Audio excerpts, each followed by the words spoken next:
Welcome to Chapter Sass, the podcast where we deep dive into the books that make you blush, gasp, and maybe even think a little. I'm your host, Season, and with every book, I'll be joined with a new co-host with their own hot take. From spicy romances to messy love triangles and all the glorious chaos in between, we're here with a fresh perspective to unpack the stories we love, question what we think we know, and explore how the book speaks to us. Things might even get a little sassy. This episode is rated mature and will contain spoilers. Let's get into the first chapter. Welcome back, everyone. We will cover all the books of Agatar before October 27th, which is the release date of book 6. And today we're going to discuss part 2, chapters 29 through 43 of A Court of Mist and Fury by Sarah J. Maas. This will be a high-level overview of the designated chapters of each episode, because let me tell you, there was so much I want to go into that I kind of skip over, because we get so much information, but guys, we would be here for 5 hours if I had done that. During these episodes, we will talk about things that we liked, didn't like, character development, and my favorite evidence to support our theories. Let me tell you, I got more shit on the lane that I got for you guys. So, and of course, we will end every episode with our sassy topic. This episode will contain spoilers and will have mature content. Say that one more time. Will contain spoilers and have mature content. Let's meet our co-host. Derek, I see you first, actually. So, Derek, what's Hi, up? How I'm are you? Derek. How's your weekend? Weekend was very good. Spent it with the lovely Jotty right over there. Jealous. Got outside, got to the gym, tooled around in the Miata with the top down. Good weekend. Good weekend. I Mm. don't know if we already are we doing drink introductions or are we gonna do that later? You can do it now if you want, but yeah, what are you drinking? A tequila and orange juice, and then just in case I brought a backup. Yes. Okay, So Jotty, you're next, because that's how I see you. What's up? What's up? So you were with Yes, Derek. Were you also yeah. with the hood down in the car? yep. Not the top down, yes, but let me Oh, you're tell top you, down. I hate being a I normally love being a passenger princess, and I hate being a passenger princess in this car. Okay? The Why? man Okay. Tell 'em why. the man is terrifying. Okay? He's like and I'm like, my baby, don't hurt her. She's just a girl. She likes it. Yeah, Okay. I guess she do be liking it rough, but I treat her very well. So Okay. I anyways, know. today She gets bored.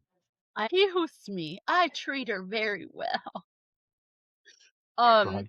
I have a concoction here.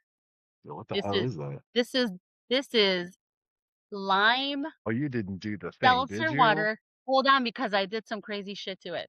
I put some I put some grated ginger. There's a shot of turmeric and some cracked black pepper. And let me tell you, it's fucking delicious. And Show the camera again. I'm gonna be snatched. Yeah, that's true. Okay, so it's a healthy drink. She put a healthy drink into a wine glass, guys. So people who are not watching and are listening, which is like 99.9% of my viewers, like no one Yeah. ever watches, but they Y'all missing listen. out. Uh, Missing out. Johnny has like, I was like, oh, is this like sangria or something? No, it's just turmeric and it's a healthy drink in a wine glass. I Yeah. support all the way. Yes. Yeah. Okay, Andrea, you're next. What are you doing, or are you drinking? And how was your weekend? I finished 2 books this weekend. I'm almost done with another one, so that's epic. Nice. I had to listen, I've been not so hot in the grind of book life, and so I said I'm getting my shit together in June. Okay, are you ready for my drinks? Yes, there's plural. Water. Gatorade, a Dr. Pepper. I'm gonna show the shot glass for my tequila. Ooh. Woo! Yes. If anyone is listening, we have peer pressure to drink. Yeah, the I think she second needs to week. start now so that by the time we get to the book of breathings, she's ready to go.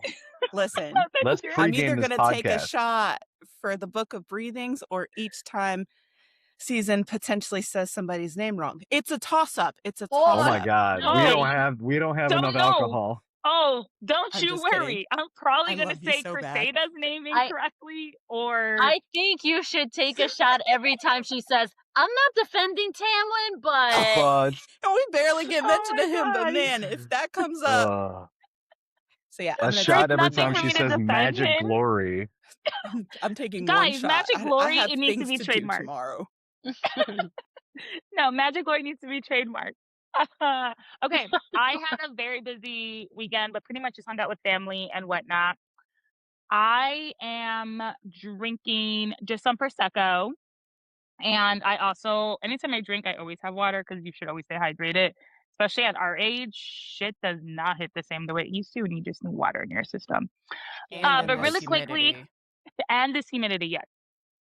But really quickly before we start, anyone who's in the Chicagoland area, I am on the associate board of a like nonprofit, and it's called WITS, and WITS helps literacy in CPS schools, so Chicago Public Schools. Like we help with donating books, we have mentors, we do all this stuff, and we like test the kids in the beginning of the year, and then we test the kids at the end of the year, and their percentage of like literacy and understanding and comprehension goes up drastically. So if anyone's in the Chicagoland area next week on the 18th from 4 to 7 p.m., we're having a fundraiser. All you have to do is show up to the Jenny's ice cream that is at 871 North Wabash Avenue. So just show up between 4 and 7 p.m. and whatever you buy, we get a proceeds. You don't have to say wits. You don't have to say anything. All you have to do is just go get some yummy ice cream on a super hot day. So it's a great way just to give back to the children. So if you're there, go to Jenny's Ice Creams at 871 North Wabash Avenue between 4 and 7 p.m. Woot. Okay. That was my little spiel for that. And we did what we're drinking. So now, everyone, let's get into the next chapter. Really quick summary. So Feyre is a newly made Fae who's adjusting to her new life. She currently has PTSD of all the horrors done to her under the mountain. She feels guilty for killing 2 innocent Fae. She cannot get the dust out of her mind. Her fiance Tamlin does not help Feyre process any of this, and instead tries to keep her like in the manor in the house, in his house. On her wedding day, Rhysand decides to call in the deal that he made with Feyre to save her life. So during her time at the night court, Feyre actually starts to become herself again slowly. She's like eating, she's learning to read and write, and more importantly, she has the freedom to do as she pleases. Back in the spring court, Tamlin gets even more protective of Feyre, and he locks Feyre in the house. And Feyre cocoons herself in magic. Moore has to come get Feyre, then takes her to Rhys. Rhys takes her back to night court, and as Rhys leaves, Feyre says she wants to go, but unfortunately Rhys is going somewhere where she has to keep a secret. So he tells her he'll take her as long as she keeps it a secret. Feyre says yes. He takes her to Valaris. Valaris has been a city that's been a secret for over 5,000 years. Feyre meets Rhys's inner circle, Cassian Moore, Asriel, Amryn, There it and is. Feyre starts to bond with the inner circle. Feyre's first task while she's like in the inner circle is to visit the bone carver in the prison with Rhys. Here she discovers that Hybern is prepping for war and that the cauldron can bring Jurian back. Something else, someone or something that can like read the book has to have been made. Pretty much Rhys is just wondering if Feyre is the only person that can read that. We find out a little later there's another person who can actually read it. One half is in the summer court and the other half is with the Murder Queens. Feyre's second task is to get Rhys's ring from the Weaver. This ring is important later. And now they just need the queens to be on board for the second half of the book. And so Feyre heads home to the human lands to convince her sisters to host the Mortal Queens. Doesn't go super well. Anyways, during all this, Feyre starts to develop feelings for Rhys. Anyways, so now let's get into the next chapter. So we start off with the Court of Dreams heading to dinner. They're heading into town for dinner. They had like just come back from Feyre's sister's house, from her family's house. Feyre's really seeing this family dynamic, and they're truly acting like a family, but they're not like blood family. So, she's seeing how this found family interacts. She loves it. And everyone, they go out, they eat dinner at this restaurant. We learn Amryn cannot eat, she just drinks blood. So I don't know if this goes into anything in Crescent City because Andria has her theory of who this person is. So I don't know if blood means anything, but maybe blood means something. Who knows? Anyways, Rhys and Feyre are like walking home, and Rhys just like Feyre asked Rhys about the jewelry that he gave Amryn because Amryn had mentioned that the necklace she gave Feyre to escape the prison was given to her by Rhys. And she's like, well, do you give like all your lovers jewelry? And clearly she's getting a little jealous again. But Rhys says they were never together. Like, he just gave her this necklace to be nice, and they are nothing more. He also explains that he doesn't want to share a life with just anyone because marrying him wouldn't be easy. And it says, and I'm quoting from the book, marrying me means to have a life with a target on your back. And if they were offspring, then a life of knowing they'll be hunted from the moment that they were conceived.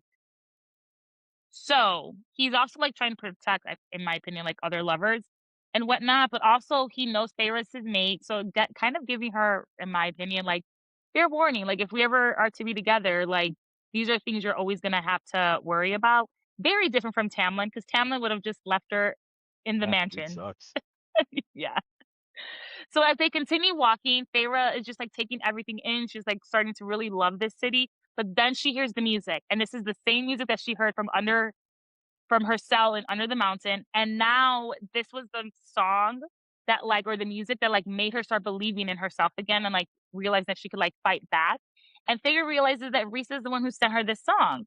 And it's really sweet, but also interesting because Feyre was like, oh, I heard this song and I saw like the mountain and the stars. And Rhys was like, I only sent you the song. I didn't send you like the picture. So their bond, I feel like, was forming then, and she was just able to see it. Also, maybe because her mom is someone super important, I think she was just seeing like the future kind of sort of through that, because she has 2% Fae creature something in her lineage. Anyways, back at home, Rhys and Feyre start flirting a lot. So they're writing these little notes, and Rhys says like he has all these bruises from Feyre tackling him in the snow, and Feyre writes back like, lick your own wounds. And Rhys is like, I'd rather you lick my wounds, and you can lick anywhere, and I can prove to you and show you how good I am at my licking. And then Rhys is like, oh, don't you moan and dream about me at night. And during this interaction, Feyre is feeling a lot of things, but mostly she is feeling horny. Oh, same. She's feeling horny. So yay, Feyre, she's starting to feel things. Woo. So while they wait to hear back from the queens and the summer court, Cassian starts to train Feyre in combat. During one of these trainings, Feyre lets it all out.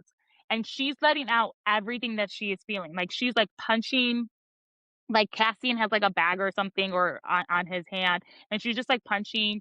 And the book says, and I quote, I had done everything for that love. I have ripped myself to shreds. I had killed innocents and debased myself. And he had sat beside Amarantha on the throne, and he couldn't do anything, hadn't risked it, hadn't risked being caught until there was one night left.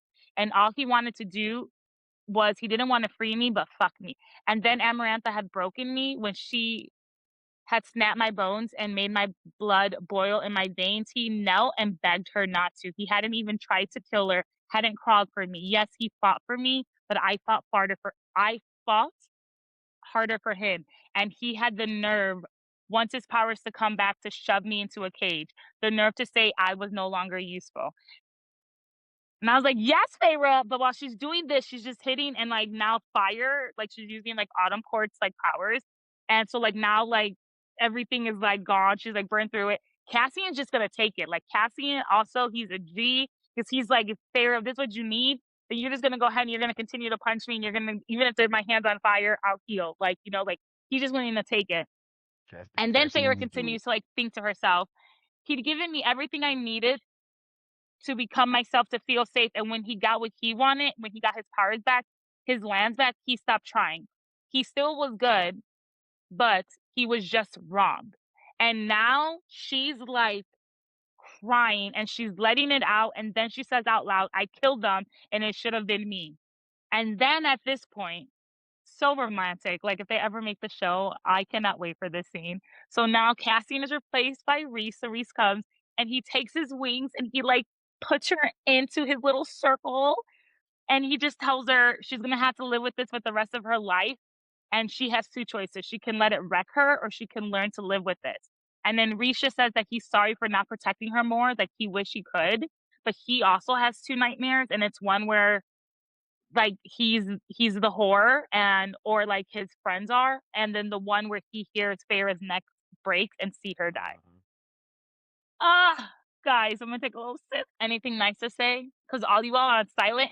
Only except Derek. This is what happens when no one silenced you, Derek. Yes. I was gonna say early on, y'all better be careful because there's no mute button over here. It doesn't work. Jottie's not here to reel me in and Well, keep me sorry. contained. Tamlin ain't here right now. Feyre's coming out. Coming out. Yes. Okay, Feyre girl. All right. Oh, So finally, an invitation from the summer court comes. Amren, Rhys, and Freya will go get the first half of the book of reading. I'm gonna say it wrong. we every all gotta single take a time. shot. Everybody take But a shot. also, Let's that go. means you gotta Come on, take a Andrea. shot. Come on, Andrea. Let's go. Wait, it was the Come way on. we all simultaneously like. You know, I felt like we were on the Brady Bunch. We were all like put together. No, but it's on really the Dallas how side, would you on the say little it? boxes. That's how the Holy audiobook says it, I shit. feel like. Huh? Jottie, It you were doesn't. listening to the same one. How did they It say does. it? It doesn't. Feyre. No, that's what I said, Feyre. No. Right. No. Right. Yes, Steven, How am it's I okay. saying her name? You said Freya, Freya. the Greek, not the It's Greek, the the R's. Norse It's- goddess. It's the R's that trip you up in the section of Yeah. the name. Yeah. Also, Girl, we are though, hours I past think I'm this. We are doing it hours really past. fast because I know her name is Feyre, but I think when I talk fast, the R Yeah, doesn't show. Yeah, that's why I said it's the R's that trip you up because you're like Yeah. But we on all it, know and who then you're it just talking gets you. about. We Every knew. single time. We Every know. single know. time. Thank you. So we all I just can't perked stare up at like, each other like we were all like, shit, So here's I a don't drink. talk very fast in Spanish, but I learned how to do that in English. So guys, there you go. There you It's go. over. Okay, so they got invited to the summer court. However, we need to be careful with the politics because this is the first time Feyre will be presented to someone outside of the spring court, and she's going to be presented as part of the night court.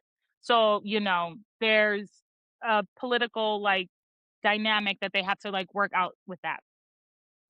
Lord Tarquin, and if anyone is listening, when I think of Lord Tarquin, I just think of any black person who's a Targaryen in Game of Thrones, because I feel like that is exactly how they're written, is how I see them. Like the white He's hair. definitely an attractive black man. I think of a silver-headed Idris Elba.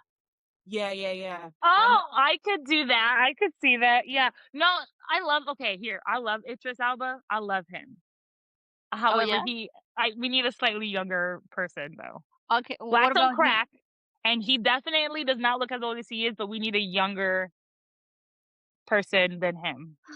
Yeah, I get. Well, I'm thinking about him back in the day. Okay, that's fair. Okay, so they're visiting. Okay, ready for some shots, but I'm probably gonna say a shit ton of names wrong really fast. Here we go. Okay, so Lord Tarquin is the new lord of the Summer Courts, and his cousin, who was the previous High Lord, was killed by Rhys under the mountain, but Rhys only killed him to not have him suffer in quotes, because Amarantha wanted to know what was going on and if there was a coup or something being against her, and so there was, and so Rhys just killed him and just said, oh, he was acting by himself to save everyone else at the Summer Court. So Lord Tarquin is very grateful for this, and he really wants to be Feyre's and Rhys's friend. Spoiler, it doesn't go that well. But anyways, Rhys, Amren, Freya are all welcome to Adriata. How would we say that? Adriata? Okay, I said that one pretty good. Oh, wait. Yeah. Yeah, Freya. Okay, Adriata. Okay, and so we meet Lord Tarquin, Cressida. Cressida? I- She got a stupid Cressida. ass Well, that's what I'm listening to, Sass. Okay, Cressida. She's the princess.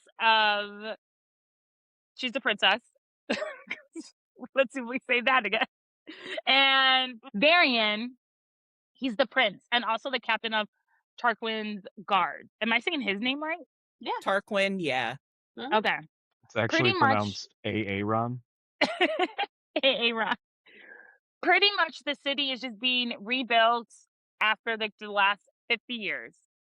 So a lot happens in the next few chapters, but I think the biggest takeaways are the following. Feyre is trying to get this half of the book that's at the summer court, and she needs to use the power that she was gifted by the summer court. So she needs to use Lord Tarquin's power to find it. Everyone has a role to play. Feyre is to flirt or do whatever she needs to do to find this book. Rhys is like going to be talking strategy with Lord Tarquin, and he Cressida, or how to say her name? She does not matter in the slightest. You could call her At all. Princess C. Princess C, Cressida. I think her name is Cressida. Cressida. Rhys's job is to keep her distracted by flirting with her and doing everything. And Amren is to be keeping, just looking at everything for making sure Feyre's protected. But she gets her, she starts flirting with Varian herself over here. So that's her job. So, and everyone is pretty much doing very good at their job at getting everyone jealous. And especially Feyre and Rhys are not really enjoying what the other one has to do to get the information that they need. So back in her room, Feyre and Rhys banter about all this stuff, and she's like, well, I'll write Tarquin and so on. However, during this interaction, this is when Feyre realizes that her being at the Night Court could start a war. And so she tells Rhys that if she has to go back to Tamlin, she would. Especially if it was to stop a war. Not that she would want to go back, but she would, so that it would stop people from dying or any more pain and suffering. Also, great foreshadowing, because that's exactly what happens at the end of this book. And Rhys replies, and I quote, he locked you up because he knew, the bastard knew what a treasure you are, that you are worth more than the land or gold or jewels. He knew it and wanted to keep it to himself. And I'm like, preach it, Rhys, preach. Anything, because you were over there doing this, Derek. That's exactly how I felt. I literally said the same thing. Preach it, Rhys. Love it. Feyre manages to find out from Tarquin that the summer court has like these like coves of like treasure. And so she asks if she can see them, hoping that she'll be able to sense the book that way. Ma'am. Yeah. You're not going to scoot on past the Court of Dreams conversation. I am, because there was a lot in this book. But I do mention a little bit later. A little later, like, they want to be dreams and all this because Tarquin believes in that. So it is mentioned a little later. Go ahead. I would like for you to tell me what I should be talking about. I'm just like in love with this specific moment between Rhysand and Feyre, because up until this point we've had like the emotional tension and like the thick tension, but this is the first time we get like the jealous tension, while he is super vulnerable about something that's really important to him, which is the Court of Dreams, which is where he sees everybody in his like Cassian and Azrael, all of them free to just be dreamers. And like this is the moment, in my humble opinion, that changed their relationship. That's how I feel. Even before Feyre finds out about the mating bond or whatever, they have this very like open dialogue about her being jealous and him being jealous, and like eventually like officially opening up about what they really want. That's all. I don't disagree with you. That is very true, and that is great. I don't know if that's when I would consider when they started falling in love, because they've already kind of fell in love. But I love that you have a different opinion of it. This So was I'm the here most vulnerable conversation they had, cutting the bullshit, cutting the sarcasm and the banter. This is like the clearest vulnerable conversation they've had. So I tend to agree. I love it. I'm gonna slightly disagree because I feel like in the next few chapters they have more stuff. But I can't wait. I can't wait. I Tell me love everything. that you guys.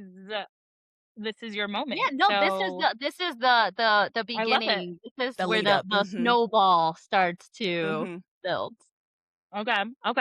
Again, I do talk a little bit about the Court of Dreams a little bit later. Probably not in depth, but I love that Andrea called me out. So continue to do that. You guys are off. Feel free to call me out. Season's sake. I won't take it to heart, and I will listen to what you have to say. That's the Yeah, point I'll of see about chapter that. Sass. That's the point of chapter Sass. Okay. So she's hoping to see if she can feel the book while she's like looking through these treasures or whatnot. The flirting continues, but Feyre is realizing that she is like not only is she getting jealous of like what Reese is doing, but like she also doesn't want to be lonely. So this is her just having a little bit of self-reflection on herself about like where she like her healing process and stuff that she had to go through. And the book says, and I quote, "And I suppose that Rhysand, for all that he had sacrificed and done, he deserved it as much. Even if for that moment I wanted it. I wanted to feel like that again. I was lonely. I had been lonely and realized this for a very long time." So again, her just realizing everything that she needed to. She's slowly healing, which is what we all need to do. As Feyre is looking for the book and is getting closer to Tarquin, she starts to think to herself many times, maybe we just ask for the book and we don't steal it.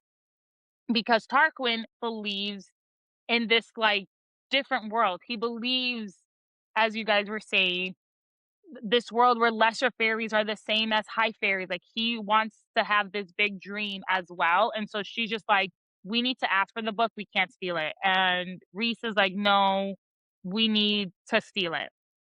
So we also learned that Tarquin is a young lord. He is now about 80. So that means that when shit went down, he was only about 30. So like, younger than I am now. But all he wants is peace. He wants change. And so he's willing to work with the Night Court. And then he even tells Feyre, if this is what it takes to have peace, then he won't tell Tamlin that like she was here. Like, and he's supposed to because they're like the neutral court. And that's technically like his neighboring court. So like he is supposed to report to Tamlin like if he sees Feyre and everything, and he pretty much is like, I won't, like, you have my loyalty. So again, she's really thinking, oh, we should tell him about the book instead of steal it, but they still decided they're gonna steal it. So once they're inside like these coves seeing all this treasure, Feyre is given a necklace of black diamonds, which everyone is like, oh, it looks so much better on you because you're from the Night Court. But then there's also a very beautiful necklace with rubies, and they're like, not just any ordinary woman can wear that. And someone wears it later. There's more lovers banter between Feyre and Reese, but we do get some interesting nuggets, and so I'll go ahead and tell you them. So Reese tells Feyre that he is jealous because she smiled at Tarquin and it would be easy for him because that's what she told him. And Reese says, I'll never have that. And he says, in quotes, I'm jealous of that. I'm jealous that I'm not that sort of person. For anyone, the Summer Court has always been neutral. They only showed backbone during those years under the mountain. I spared Tarquin's life because I heard that he wanted to even out the playing field between the High Fae and the Lesser Fairies. I've been trying to do that for years, unsuccessfully. But when I spared him for that alone and Tarquin with his neutral court, he'll never have to worry about someone walking away because the threat against their life, their children's life, will always be there. So yes, I was jealous of him because it will always be easy for him. And then it says, kind of to what your point, Andrea, but this is the last time I talk about it. He'll never know what it is to look up to the night sky and wish. So that's all I have. So beautiful. That's all I have. You're doing a fantastic job. I feel like you guys are just tapping me on the back and giving me participation trophies, but I'll take them. No, you're doing all the hard work. You're doing all the notes and taking all of the. I get to pick out the little shit out of all 8, however many chapters, and sometimes you're like, okay, what do you guys think? And we're like, you said it all. We're like, agree. We're filler. You covered all the points. We're a bunch of Elaines over here. Elaines over here. We're filler. Okay, thanks. Okay, so finally Feyre finds the book. or the location of the book, and it's hidden in like this small building cave-like thing, like in the ocean, and it's only visible when the tide is out. So at dinner, she asks about like this like building cave thing, and shit gets awkward at the table. So Feyre knows this is where the book is, but then she uses magic to enter Tarquin's mind and tells him like, "Don't worry about him. Don't worry about her. I mean, she's a friend. Like, forget that she asked about the book."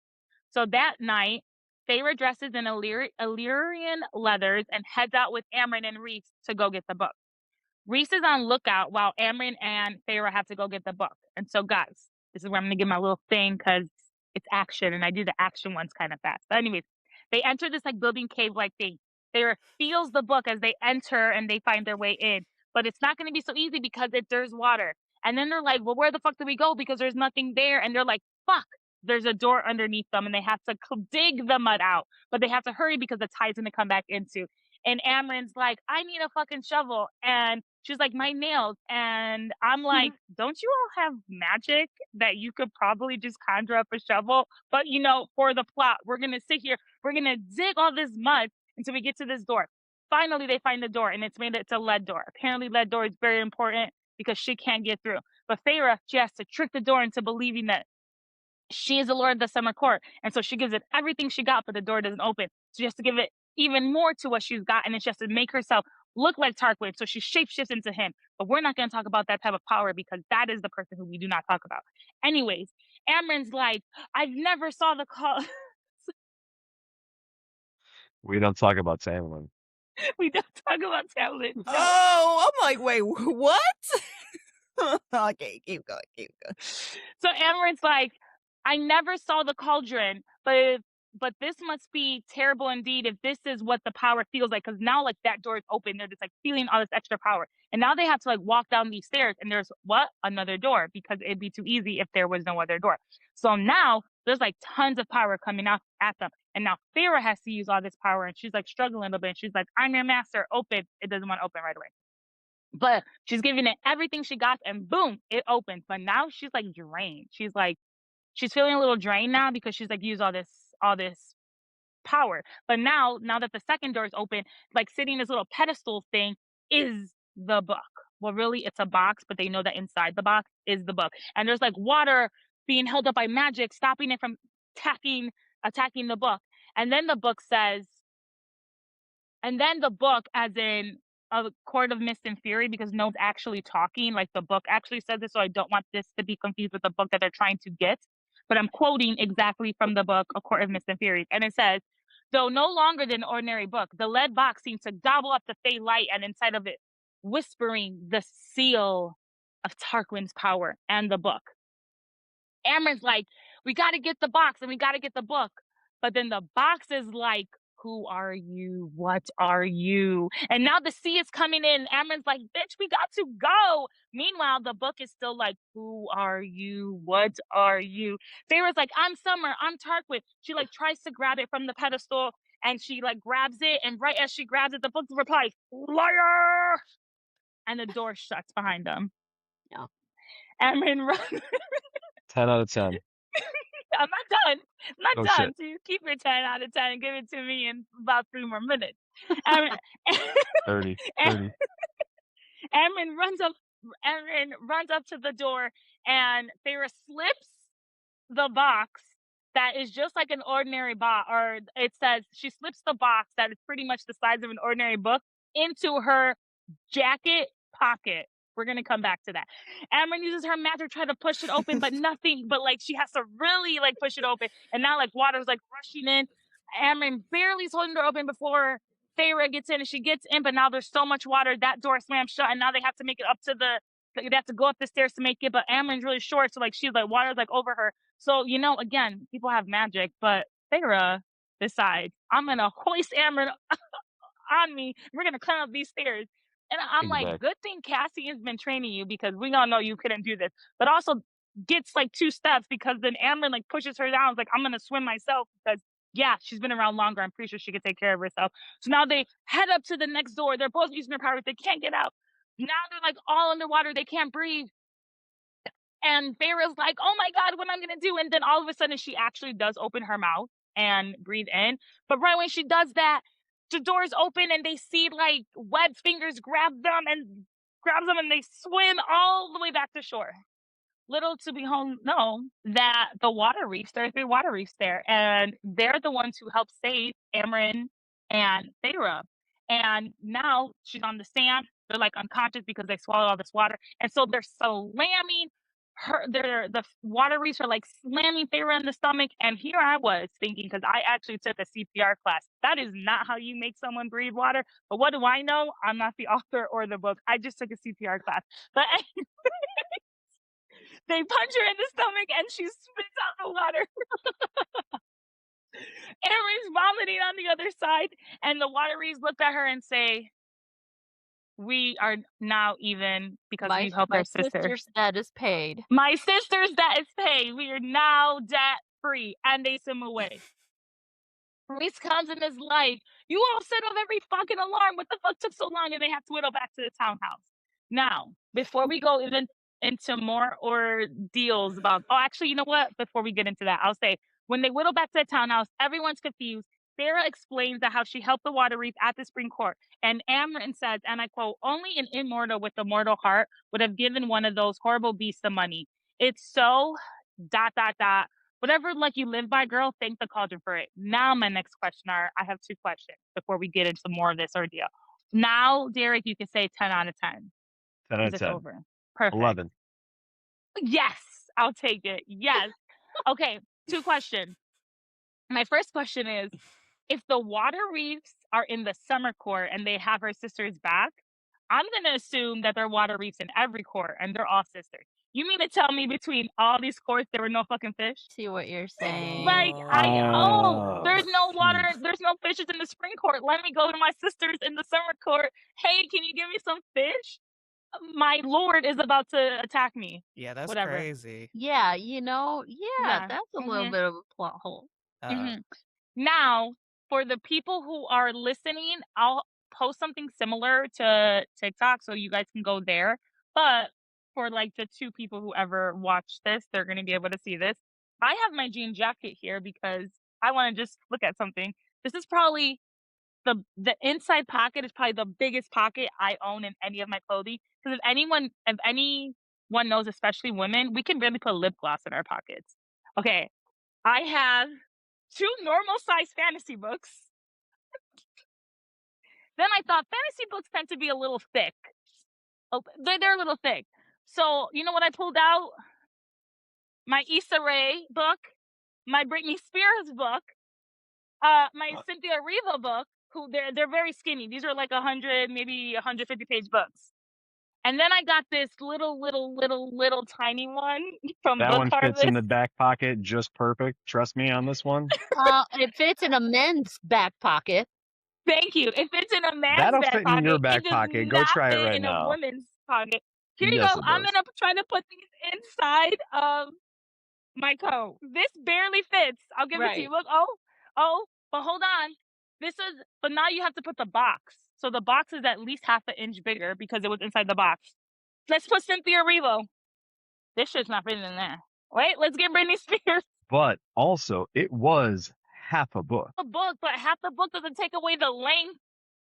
It takes away the thickness. Chop it in half. Maybe it was one of those pocket Bibles. But no. I really believe the Book of Breathings, the half that they got, is as big as this. And even if we were to chunk this, it's still half, but then in the box. And I just want y'all to remember, 2 seasons point, Feyre is trash as an individual and would not have the agility or dexterity to pull off hiding a half of a big ass fucking book in a box to get back to wherever the hell that. If we all know Feyre the way we think we know Feyre, she would have dropped the shit on the way out. Yeah, I definitely imagined her to be like, there's my Twitter I swear that these are Nothing. Yeah, Nothing. She was the worst person to put in charge of this gig. I don't know how. For those Yeah. people listening, Johnny just put the book in her shirt and was like, "There's Like nothing here we want." It's so obvious. like you shove your phone in your bra. That's what. Yeah. Yeah. Okay.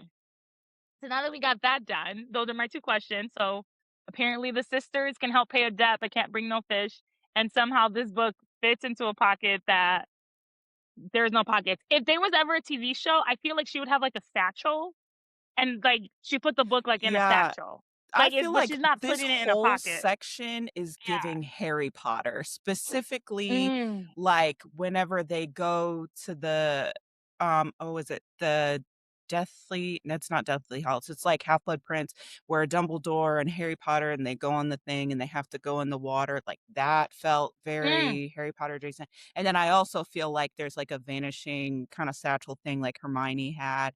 Is how but like of course we don't get that explanation. We're just supposed to make Mhm. it up, I guess. Yeah. This is something I need to visually see, so I hope it gets Yeah. turned into a book or a show or movie so I can visually see it. Yeah. Because my narration was, as Derek said, 11 out of 10. Yeah. Boom. No notes. Killing it. Ah, so now they I have have a theory. I have a Oh, go theory. ahead. What's your Hear me theory? out real Go. quick. If these fighting leathers were like leather wrapped around your body, and it was Mhm. a piece of fabric that came over her shoulder across her front and then like tucked or fastened, this entire slit would be open to just kind of like shove something inside, Like a Mm. baby Bjorn type of like a thing. So like a baby Bjorn. She would so when definitely would we have dropped it. She definitely would have dropped it Yeah, 'cause she sucks. and these are supposed to be like the Illyrian fighting leathers. I'm gonna disagree, Derek, because like, if you were Really? in a real fight, like you're gonna put your hair back, you're gonna take off earrings because you don't want anything that can like be pulled, right? That like someone can punch you with. And so if that was really like a slit, that doesn't make sense for like the Illyrians to fight with. Like I feel like this shit is skin tight, like If we're actual leather, talking about like like a fighting second leathers, body. think Violet Soaringale and her flying leathers and all Yeah. of those goddamn pockets to keep fucking knives. What the Yeah. fuck? How do you keep like But even 26 knives in still, your fucking shit? it's like knives, But and they're throwing knives.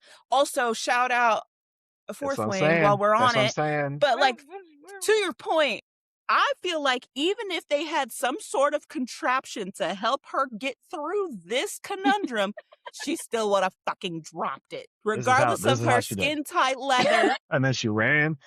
And she would have And then dropped it out. fell right through the bottom. It fell right through the bottom. After the Wraiths were pounding on her, it slipped out. That's what I'm saying. We'll never First of know. all, you're supposed to hit like right here on your chest to make you breathe, not your stomach. But Thank They you. didn't give a damn. They were like, They look, we didn't. pulled you out. Yeah. See ya. Debt free, in your words. Jeffrey. Okay, so now they're all trying to open the box, and the book is saying, and I quote, "Unmade and made, made and unmade. That is the cycle. Like cost to like, curse breaker." And then, oh wait, sorry, we have to rewind because I totally missed some stuff because I was so excited and I scrolled too far. Sorry, Wait a Derek. second. Wait. Andrew was about to take a shot. You said the Oh, thing. I said Feyre. I'll wait. Just wait. Go. Do you. You go. Oh. You go. Okay. So then I'm going to say, okay, so now Feyre has to open the box that has the book in it. And the book is like, "Hello, liar." And Feyre is like, "Can you open?" And the book is like, "Say please." And Feyre is like, "Okay, please." And then the book says, and I quote, "Unmade and made, made and unmade. That is a cycle. Like cost to like, curse breaker." And then it opens. What did I say wrong? You didn't. That's not why You she's taking didn't say shots. anything. The whole reason I'm like so invested in this series is because of that phrase. Like, Like Really? calls to like. yes. That is the same All through Everywhere. Moss Mhm. verse. So Mhm. I'll take my And shot. yes, take it. And that's another reason why Elaine is lying about everything because, like, cost like, and she also took something from the cauldron. But okay, let's go. Whoa! Well, wait till let's see when we get her book. But when we get Nessa's book, I have a little bit more theories on that. So yes, Derek's like, damn. Anyways, okay. So the book is not like a normal book, as you know, not like a bind like this, supposedly. So it's formed by dark metal plates bound to each other with 3 rings of gold, silver, and bronze, each word carved in the alphabet that only Amryn can read. So teaching Feyre Habreseas was like, good job, but totally useless for this. And so this this language is like the holy tongue, and it definitely has, it's called something, but I wasn't even gonna try to embarrass myself and try to pronounce it. So we're just gonna say the holy tongue. No, wait, what was it? Spell it out. I don't have it written here. I literally was Andrea? just like holy tongue. It's Lashon Hakadesh. That's what I said. God bless you. Mm-hmm. That's the holy tongue. But anyways, now it's clear why Amryn went. And Rhys has suspected that Amryn would be the one to read this, but he didn't want to tell her because he didn't want to give her hopes up, because this book may not just be what can stop like the war or like the cauldron, but it might also be what sends Amryn home and frees her. So there are consequences for stealing the book. And Rhys is not realizing that he should have just told Tarquin about it instead of stealing it, because Tarquin wants to build a better world, and he probably would have handed over the book. But anyways, the Summer Court sets over 3 blood rubies for Feyre, Rhys, and Amryn. And in the Summer Court, sending blood rubies means that there's a price on your head. Quite frankly, please send me a blood ruby, You because know I what could I'm pay off my saying? student loans. You know what I'm saying? Like, I I could will pay some student loans with those blood gladly rubies. take. Please send me some blood rubies. I'll take half of one, and I'll send y'all the other half. You hear me? Thanks. Sherry is Carrie. And so Rhys hates that he made this decision about stealing the book, and so he's like sulking on the rooftop. So Freya tries to get him out of his funk and starts flirting with him, and Feyre is like, "Come with me so I can get some fun lacy things." And they have a little bit of a lovers banter again, and it does help Rhys get out of his little funk. Asriel comes and cock blocks, so they can't continue their little love flirting banter. But then That Feyre's like going down the tension. stairs, and then all of a sudden she's like seeing this vision, and she envisions what would happen if Rhys had taken her to the shop with all the little lovely lace things. And she's like, oh, he would have sat me on his lap and would have touched me and would have done all this stuff. He would have put his hand on her and rubbed her. And then, right as she's about to run into like the post, she realizes that Rhys was sending her those thoughts, and she's like, "You fucking prick." But anyways, Feyre heads to bed that night in the house, and now the house is like groaning, and not in a freaky way, everybody. No. Now there's like darkness. Go ahead. Wait, can we just go back a little bit, because I want to talk about Yes. the blood rubies? Oh. Let's go. So Amryn also got a gift. Okay, to kind of like ease the blow of the rubies, which I think is really important. Yes. So we talk about it in a little bit, but anyway, she's Okay. giving it to her boo friend, who was like, "Hey, boo, I know I have to have a price on you, but I still want to fuck you." Oh my Because God, the only I one definitely thought that came before the people of the house. But No, okay. I think No. I think it shows up here in a minute whenever Feyre goes to Amryn to talk to house. her. 'Cause Yeah. she was like, "Oh, I My thought bad. you would have Okay. something nicer." No, it's I cool. think that's what happens. It's cool. You were paying attention, you were reading, and that's why we're all here. But anyway, We're so invested. Feyre's in bed, and it's nighttime, and now all of a sudden the house is groaning, not in a freaky way, and there's darkness, and it's full of pain. And Feyre's like, "Oh my God, it's Rhys." She knows it's him. So she like heads to his room, but it's so dark. She's like trying to figure out how to get there, and she can't.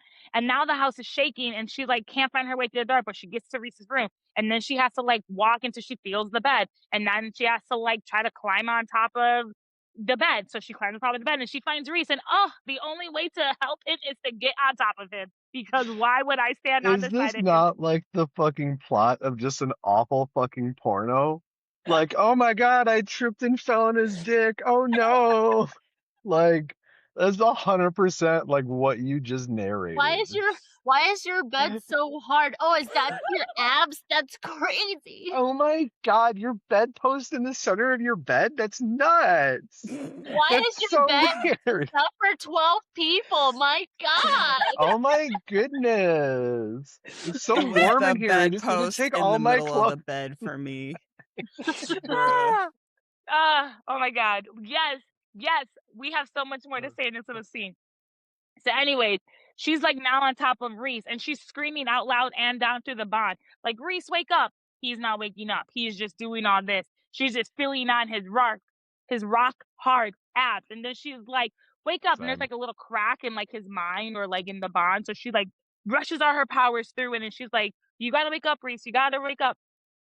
And so then finally he like kind of wakes up, but he's still asleep. He doesn't realize where he is. He grabs Feyre, flips her over, and then grabs her by the neck, and talons come out. And no, ladies and gentlemen, they are not role playing. But then he just sits there and he's like, what's going on? And she's like, Reese, it's me. Stop, wake up. And Smacking the slowly shit out of him. No, stop. Wake up. Oh my God. Do it again. What's so Yes! crazy is this is like a super traumatic moment for Rhysand, and like the book is like damn near taken away from it with Feyre's horniness. You know, unreliable narrator, unreliable horny fucking narrator. Is that the hat I have on? Damn it, it's not. Bro is having a PTSD moment and she's like, I don't want to look below his waist, but I'm a peek. But I'm a peek. That's what I say, yes! Okay. So Bro's having a seizure. Let me take a look. She's like, choke me harder, Daddy. What is that? I'm so mad at Feyre. Like, let me see that wingspan. She's so fucking. Ooh, I wanted to punch her. Like, bro, he going through it. You worried about the wrong shit. Always she is. So Reese starts to slowly wake up and he realizes that it was a nightmare. So he drops the darkness and Feyre sees that there's a naked person on top of her. Pretty sure his magic stick was very close to her magic glory. There it is. There it is. Shots, everybody. Let's all take a drink. Oh my God. Let's all take a drink from Magic Glory. Come on, Jotty. There you is. Here you go. Oh my God, I'm actually okay. Serious, guys, be serious. It's not because I have so much to say about her the next few. Fine. Anyway, so she like looks and she's like, oh shit, he's naked, but she's like, oh, I can't look past his chest. And I'm like, girl, I definitely would have looked because it would have taken you a whole second to look. I was looking. I would have been like, are you okay? And are you okay? Hello, nice to meet you. And then she's like, okay, no, I can look.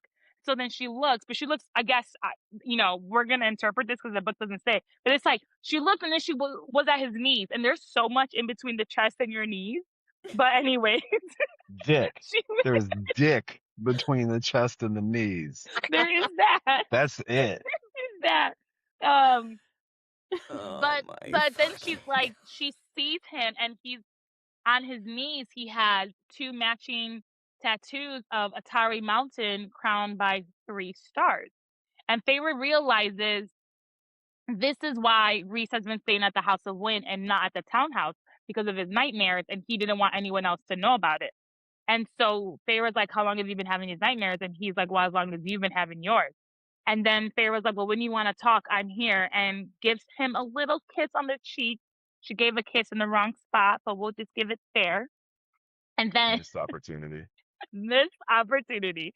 And then she leaves the room and sees him on his knees, which, he could be on his knees for a lot of other reasons, but he sees him on his knees, wings out like a dark fallen prince. And guess what?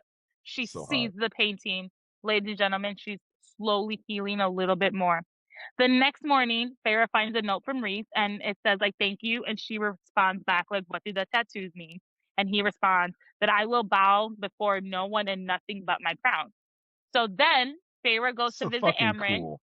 So fucking cool. Yeah.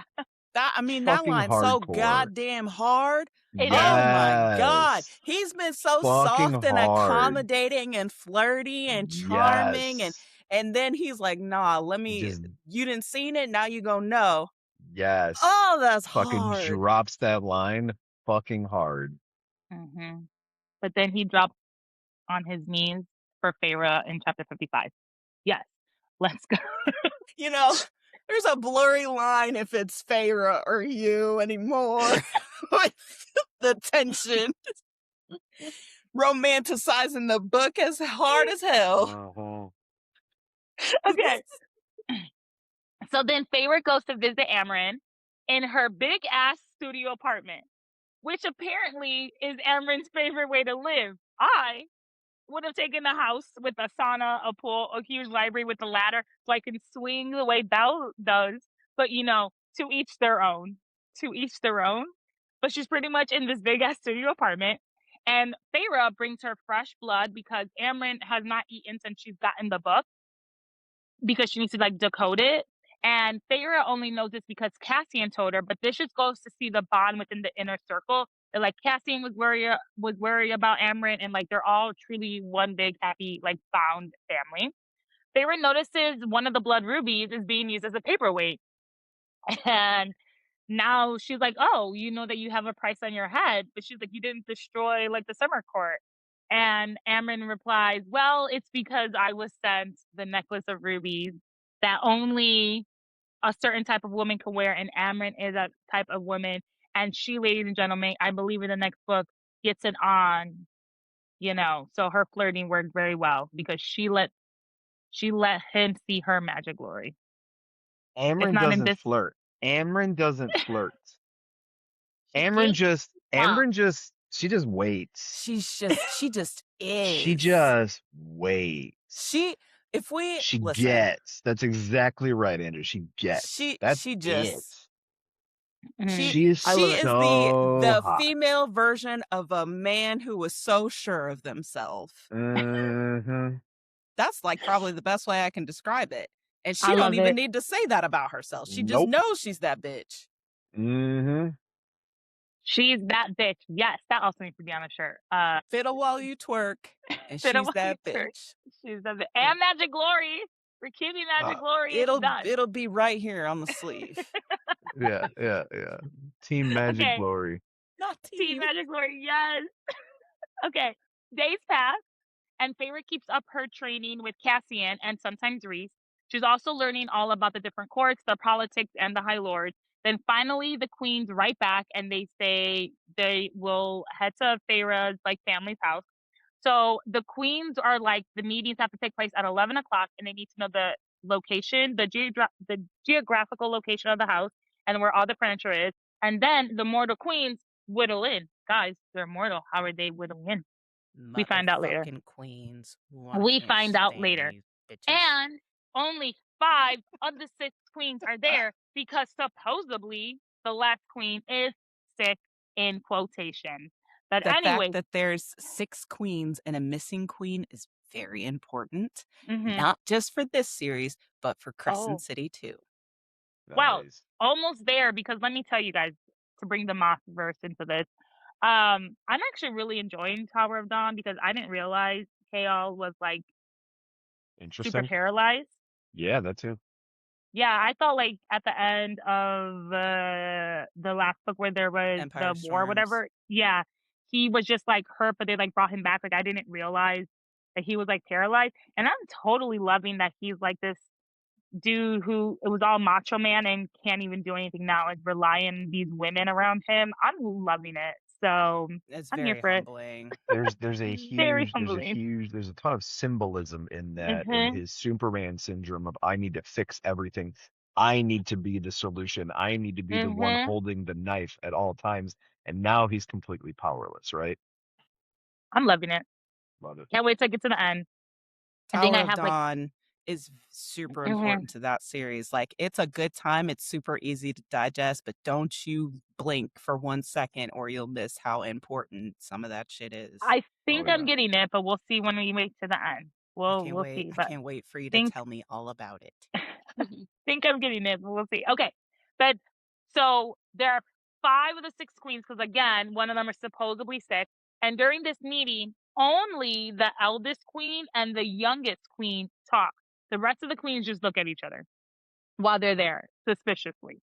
So pretty much the queens are like, yeah, we know war's coming, but they ain't gonna do anything to protect the territory that Feyre's family's living in. And they're like, that's the cost of war. There's too much to protect, and this little piece of land didn't make the cut. And Reese is like, wait, hold up, what? Like, no, we need to protect everyone. Nessa's chiming in, everyone's chiming in. The queens are like, nope. They also refuse to give them their half of the book because their half has to be given freely, and they're pretty much like, fuck you all, we ain't giving you freely this book. And now Moore tries to appeal to them, and she's like, hello, I am the Morgan. The Morgan. Can't wait to get her book, but after Elaine's book. I am the Morgan who fought alongside you, who fought alongside your ancestors. And they would not be happy with the way like you're handling the situation. But the queens are like, nah, still not giving you the book. It's our decision. And then Moore slips out of a Miriam and Draken. Yeah, and Draken. And then Reese is like, shh, shh, shh, we keep it a little secret.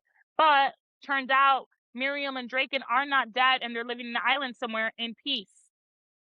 A little bit more about that later. And then the queens are like, okay, well, if they want to even consider them handing over the book and them helping, then they need Reese, who has the reputation of being this horrible High Lord. He needs to show how he is going to contribute to the peace. Like, what is he doing to do that? And the only thing he can do is give them Valaris, which they don't want to give up. So they don't tell the queens right away about it. They're like, let me think about this. So then the queens leave, and they say that's the only way that they will consider handing over the book. And again, they say consider. They didn't say that they would hand over the book, that they would consider handing over the book. And then they leave. And then, after they leave, Elaine says, I hope they burn in hell. Does that sound like someone who doesn't grasp anything to you? Very weird. Okay, I hate that I am on this fucking page with you, but yes. I fucking peeped that line from Elaine. Like, that's some shit fucking Nesta would say, you know? Yeah. I hope they burn in hell. When I actually listened to this earlier while I was working, and I'm just like super locked in, super concentrated. And she's like, I hope they burn in hell. I was like, oh, Elaine, then what an unladylike thing to say, Elaine. What a very undemure thing to say. What an un-Elaine thing to say. Yeah, I was like, yeah, bitch, you shady. There was some polyjuice potion at hand. Listen, you know what I'm saying? I didn't clock any of this shit before, and when season first was like, you know what, Elaine, and I was like, you know what, Elaine. Yeah, I'm with you now. So, girl, yes. Yes. Okay, so back at the townhouse. Welcome to the club. Welcome to the bandwagon. Hopefully I'm right. Hopefully I'm right and not wrong, but you're Can right. I bring up something? Yes. Those punk ass queens had the audacity to bring 2 guards apiece. Oh yeah. How big is their fucking house? Well, they're rich now, so I assume big. Oh, so they not living at the same place as before? No, they're like in a manor. This is like this is an estate now. Yeah. Yeah. This whole time, ever since you know how like the first time you picture a book, you always picture it that way. And so still up until this point, I've been picturing like a living room. Yeah. Like a living room with like 2 windows and like and like a Bridgerton couch. No, they are in this huge... they're in like a manor estate thing. Gotta rewire my brain there. That's crazy. So back at the townhouse, Feyre gets a little bit more information on Miriam and Dragon. So 500 years ago, a very cruel Fey kingdom ruled by a Fey queen who was worse than Amarantha had human slaves, and pretty much there was no hope of you ever being freed if you were a human slave here. Miriam was born from her human mother, who was essentially raped from her Fey dad, but regardless of her essential about it. It's not you're maybe. Right. She was raped. She was raped, and she needs to she needs to stay a slave regardless of her half-Fae lineage. Like, that means nothing. The fact that she has human in her means that Miriam needs to be a slave. So now Miriam was gifted from the queen to her betrothal, Draken, whatever. I'm gonna call him 50 million different things, but we'll call him Draken for now. Yeah. Woo! Was given to Draken, and Draken was appalled, and he's like, "Wait, what?" He frees Miriam, but Miriam was so scared of the queen's wrath that she like ran away. And then when she ran away, she met Jurian, and they soon became lovers. And during all this time, Miriam became a healer. But turns out, series of events happened, and Dracon, after he freed Miriam, he didn't want to be on the side that was fighting to keep the human slaves. He wanted to be on the right side of history. So he said peace to the queen, and he said, "I'm taking my whole army because you're scum." And so for the last 3 years, he's been trying to find the slave that he freed, and he joined the human side of the war and his whole army. And so then on the battlefield, I guess, where Miriam finds Dragon and like starts to heal him, and then they start to fall in love, everybody. But before they do anything, because Moore says before they got down with the nasty, Miriam does break it off with Jurian, but Jurian is so in his own world about, I need to kill everybody and all these people I need to save. He doesn't realize that Miriam is being courted by another man. He just let her slide through the cracks. But anyways, so then everyone just assumed that Miriam Dragon died in battle, but they didn't. They escaped, and they're in this peaceful island somewhere hidden. And Jurian, he got his body all cut up in little pieces and his eye in a ring, and he had a terrible life. And that's the story of Miriam and Dragon. I'm not even gonna lie. This is my confession. I like Jurian more than I like Lucian. Ooh. But also, I feel like we get more of Jurian a little bit later, you know? Yeah, because we're not gonna get anything from Lucian until Lane's book. But go ahead. Yeah. Nah, he's. So Reese Jurian's is my like, guy. So Reese is like, I have to tell the queen like about Valaris. However, he's not gonna physically bring them there. He's just gonna show them like a memory, and the only way to do that they would believe it is with this orb that is the truth of orb or whatever. The Veritas, yes, which is only at the Court of Nightmares, which Moore's dad has. So that night, that night, Reese tells Feyre that he's debating asking her to come to the Court of Nightmares because not to like lock her away, but because he doesn't want Feyre to see the person that he needs to become, the mask he needs to put on to be the Lord of the Night Court. And Reese says, and I quote, "Because you've only started to look at me like I'm not a monster, and I can't stomach the idea of anything you will see tomorrow, being beneath the mountain and putting you back into the place I found you." I can stomach it. Come on. I can take it. I can take it. Oh my goodness. Do we like a villain? Do we like a villain? Yes. So Feyre still wants to help Reese, and she says she knows that like he has to play this role, and she's like, "I trust you." And so Feyre asks Reese like, why did Moore get that like face when they mentioned that they would have to go to the Court of Nightmares and to get this orb?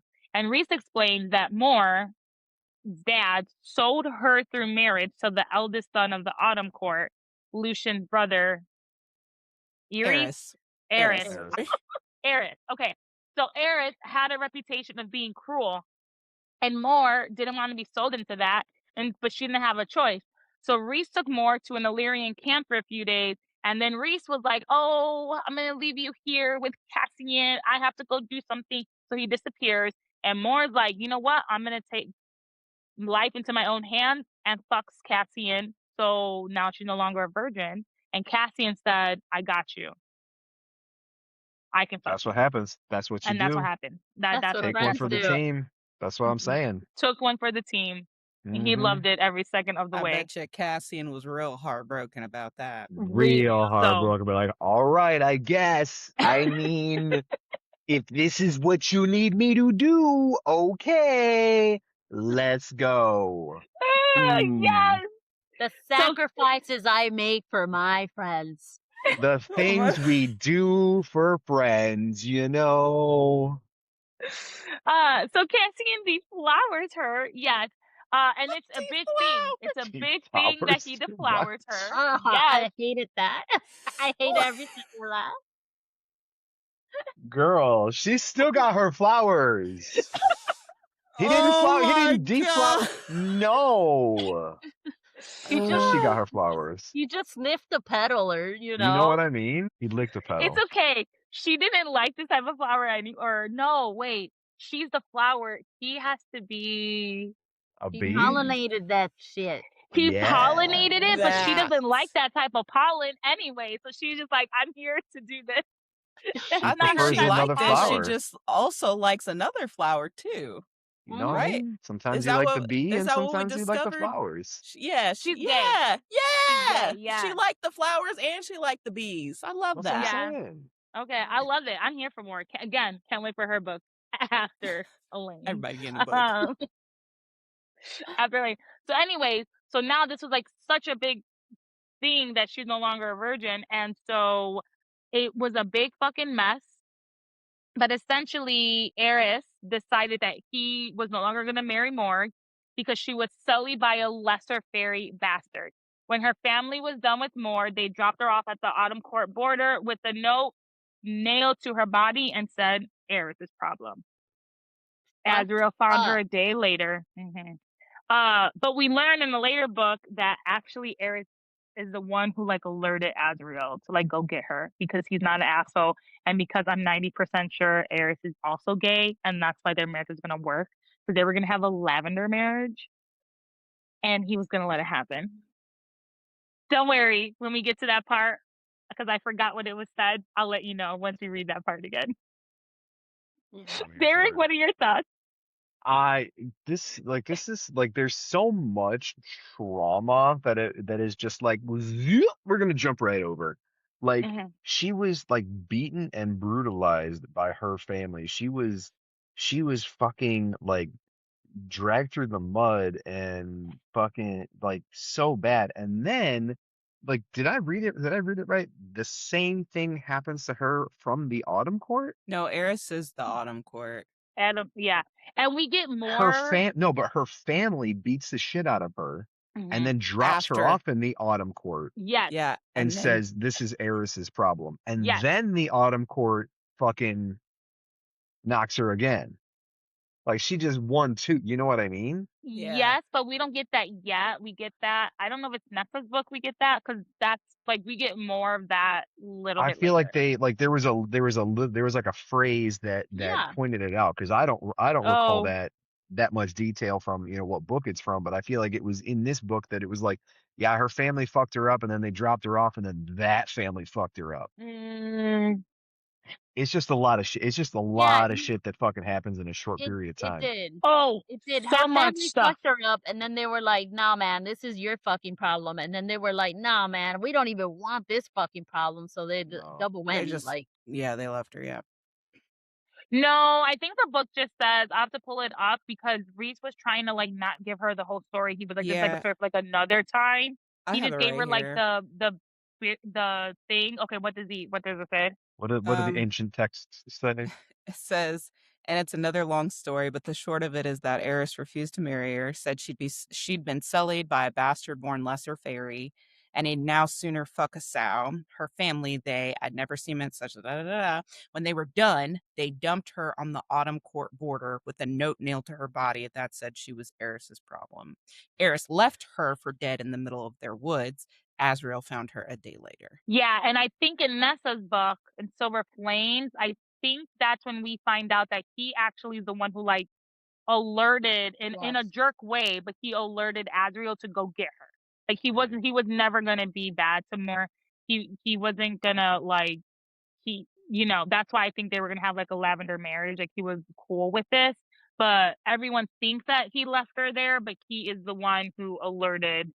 he had to play the part. He has to play the part, but by him playing the part, he's the one who alerted Azriel to like, go get her. Yeah. Again, I think he's gay also, but we'll see. Derek's eyes are like, Don't worry. There's a special place in hell for people that witness atrocities and let them happen. Tamlin. With his punk ass fiddle. Did you You say know what I that mean. Azriel is gay? No, not Eris. Azriel. Eris. No. Oh, okay. Again, we talked about it last time. Azriel and Gwen are on a ship together. Yeah. Because Lucian's gonna die. Got it. Okay, keep Yes. Hashtag Lucian dies. Okay. So as Reese is flying Feyre to the Court of Nightmares, she can see that he's very tense, so she tries to distract him and is like, Morin Amlin said that the span of Valyrian wings say a lot about other body parts. Tell me when to stop. Tell me when to stop. Wait, no way. Hang on. I'm gonna start. Tell me when to stop. Tell me when to stop. Oh my god. But anyways, Reese is playing along and is like, oh, tell me more. And then Feyre's like, oh, but Azriel has the biggest wings, so it doesn't matter. And Reese responds, oh, we're going to have to measure later. And this is like, and at this point, I'm like, you all just need to fuck? But okay, let's build more of this tension. Reese says it in a much more daddy fucking way, though. All right. Reese isn't like, oh, I guess we're going to have to measure. No, he's like, well, when we fucking land, let's get the fucking yardstick in check, motherfucker. Wow, you know what I mean? That's how you heard it. I heard it as I heard it more daddy. I heard it more. Well, why don't we get the measuring stick when we get home, and you can measure all of us. What? Yes. Okay. As I choke you and hold you down in the bed. I love ruler on my knees. Listen, I think this section is better than chapter 55. Whoever decided that chapter 55 is the hit, listen, you don't understand yearning and tension. It's a spicy chapter in the book. They could have kept it, but it's like nice, and I get it, and it's like finally. But this here, all of this up into page 400, and then a little bit. Yes. Yeah, I love the banter. Yes. I love the banter with the sex. Yeah. I love the banter with the sex. So we need a little more. Yeah. But anyway, like, we're almost there. So like they're flying, and like Reese is like gonna like dip now, and like Feyre's knuckles like touch his wings, and he's like, oh, so sensitive. Might have just busted a nut right then and there, but he didn't. Giggity. Season's version of Reese and fucking Sen. I hope in a good way. Yeah. It's a little different than my Rhysand, but okay.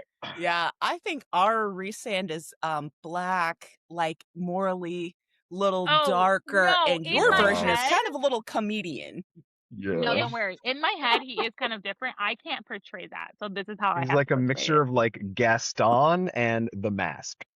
I love it. That is a great one. Yes, I love it. Okay, so anyway, she touches his wings and he gets like all sensitive. He's like, "Ooh la la," and then they. You see what we said? You see what we said? We didn't even have to set that one up. We didn't even have to. You had that in the script typed out. You just went back to your notes, and it was right there. I did. Ooh la la. Time out.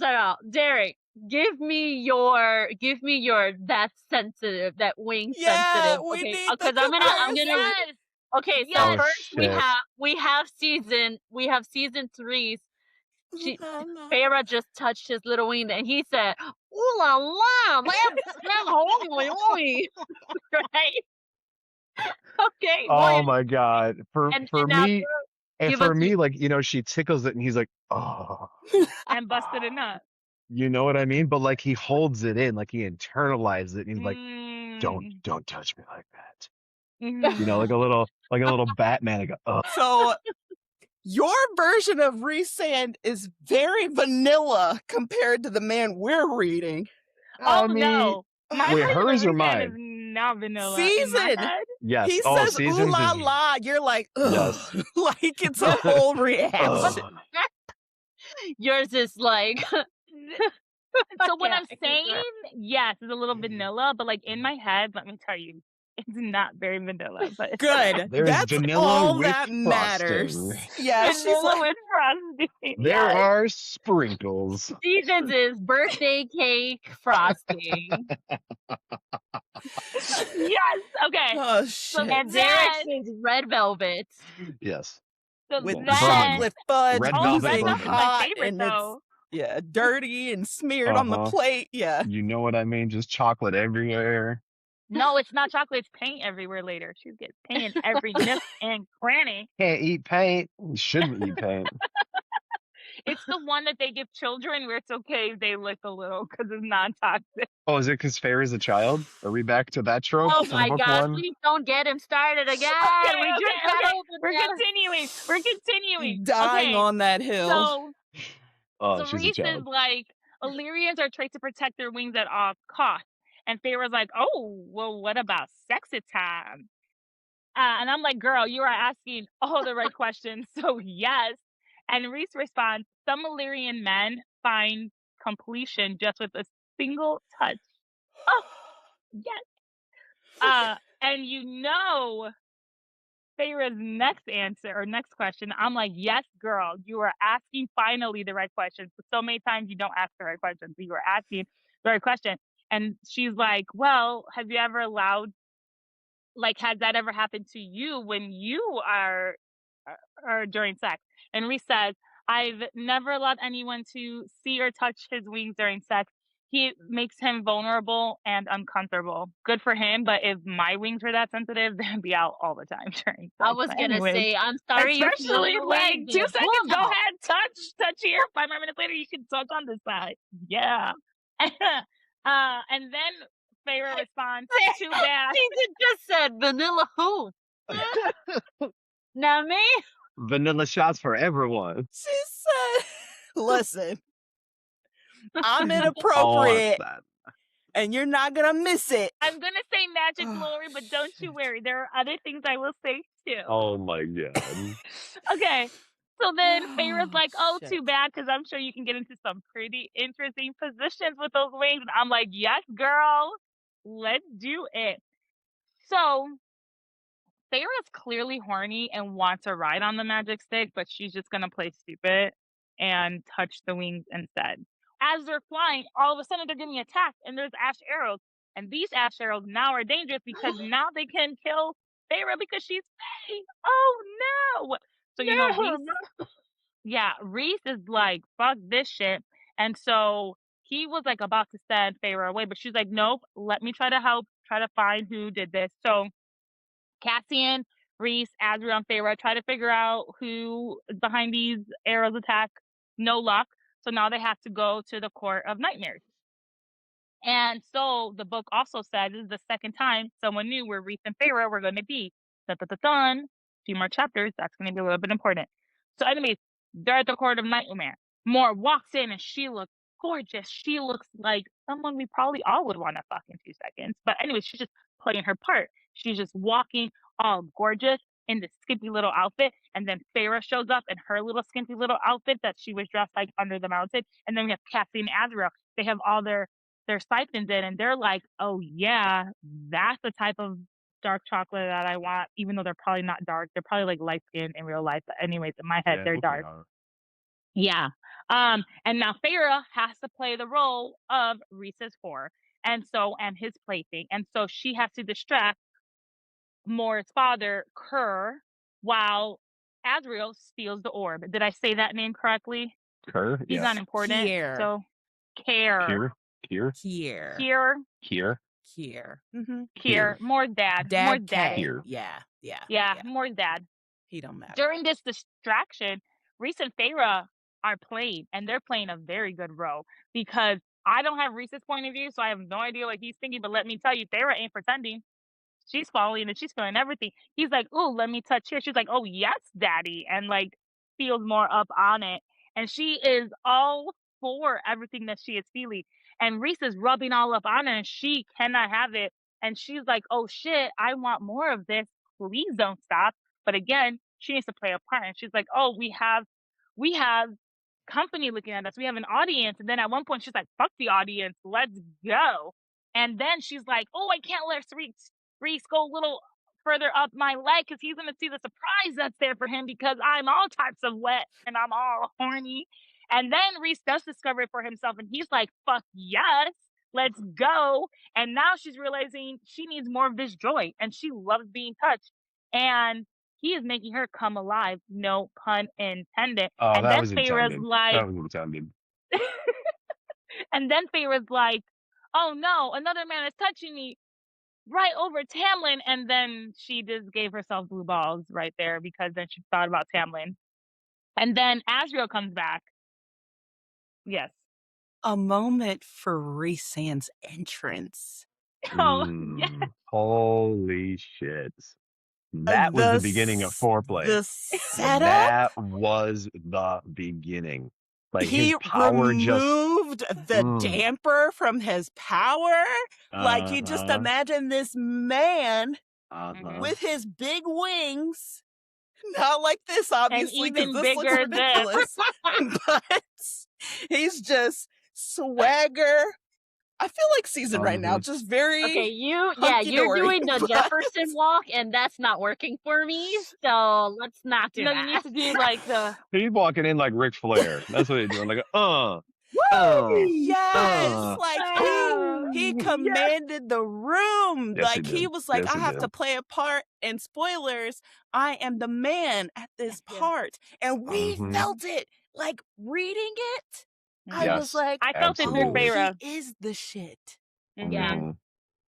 Anyways, keep going. No, I love this. Again, can't wait if we ever have a movie or a TV show. So I'm here for all Can of you imagine? This would need to be a TV show. It can't be a movie. Like I want the episode to start off like that. Just Reese and black smoke. And just all black on black, and he's got his eyes are piercing, and he's like, and yes, I can see it now. Yep. And then he's on his throne, and Feyre should have just almost could have and it's like all a types big of things could have stone happened. block, and everybody's on the ground with their heads to the, and he's I'm here for it. You are right there, and the entire scene of her sitting on his lap as his toy. I'm pretty sure someone got a text earlier. Oh, they did. Somebody got a text message earlier. Oh, lucky you. As you should have. Because this part is everything. When she just mentioned it a minute ago, you were out of the camera, but me and her were like, let's fucking go! Like, this is the part. This is what we've been waiting on. Like, let's go. And I can only imagine when you listen to it, you're like, I'm inspired. Yeah. It's like, what are you doing later? This. Yeah. I love it. Okay. So then Asriel, so when she starts thinking about Tamlin and she completely gives herself blue balls, she cockblocked herself. Asriel comes back, so clearly he has the orb. And wait, but to be fair, I also get blue balls when I think of Tamlin. So. Same. Right, I have to show you guys. She didn't have to think about Tamlin. Can you see this? No, what is it? Hardly. My friend makes wax. It says Tamlin. She makes wax, and I have all of these, and I put them in honor of our episode. Oh, that's so perfect. And I have Tamlin here, and I think I'm going to throw it in the trash. That's the point of me saying that. You should put your tampons in there instead. Yeah. Yes. Put your tampons in there. I love it. He controls that bloody mess. Anyways, it smells like emotional insecurity. Holy shit. Oh my god. Oh my god. I love you guys later so much. Yes, Sunday. Okay. So Adria comes back, and Feyre now, not only is she thinking about Tamlin, but now she's thinking like, oh, because she was kind of rubbing up on Reese too. And she was like, wait, does he even want this after everything that he's been through, like under the mountain? Because like he was the whore. And so I'll, give her props for thinking of Reese, but no, you should continue doing what you were doing. But anyways, Feyre leaves Reese's lap, and Moore's dad comes and is like, you will get what it's coming to you, you whore. And Reese is like, oh, hell no. He's like, apologize right now. And he's like, no. And Reese is like, apologize right now. And he says, no. And then, boom, powers go, arm breaks into 4 pieces. And then he's like, I said, apologize. And so more dad is like, oh my God, I'm dying on the floor because my bones are broken. He does apologize. He does apologize. And then Reese says, to make you suffer, if I hear that you get a healer, and he like breaks like his little pinky or knuckle or another finger or something, and it's like, you are not to get any healers. You're gonna feel this pain. And now Reese is freaking out because they were just seeing this side of him, but they were kind of like, okay, it's cool. Like, she's cool with it. Fucking daddy move. Just Fucking like this was sick. the perfect fucking chapter. I don't know where Yes. SJM pulled this shit out of her ass from, but I need more of it. Like the Yes. beginning, the middle, the everything, the content. Like, you walked in, you showed up, you did the thing to your girl, made her feel some type of way, and then this idiot came in and you were like, let me show you something. And you fucking did it. And then everybody's like, let's go. Yup. Meanwhile, you got the shit done that you need to get done. Talk about efficiency. Yup. Yes. And so then they have to wait like an hour because they have to play their parts. And then when they leave, Reese takes Feyre and they leave, but they don't go to the townhouse. They go to like the edge of this lake, and Reese like apologizes. And he's like, I'm so sorry. And Feyre's like, dude, for what? And he's like, I should have never let you come and see that side. And Feyre's like, it's fine. We both agreed to play the part. It was my choice to come. It was my choice to play the part. I chose to do this. And Feyre says, and I quote, we knew what tonight would require of us. Please don't start protecting me. Not like that. And then she stops saying this out loud, but she thinks in her head, but I am still quoting. And she says, he knew what I meant. He protected me under the mountain, but that primal male rage that he just shown, and then she goes, it's ...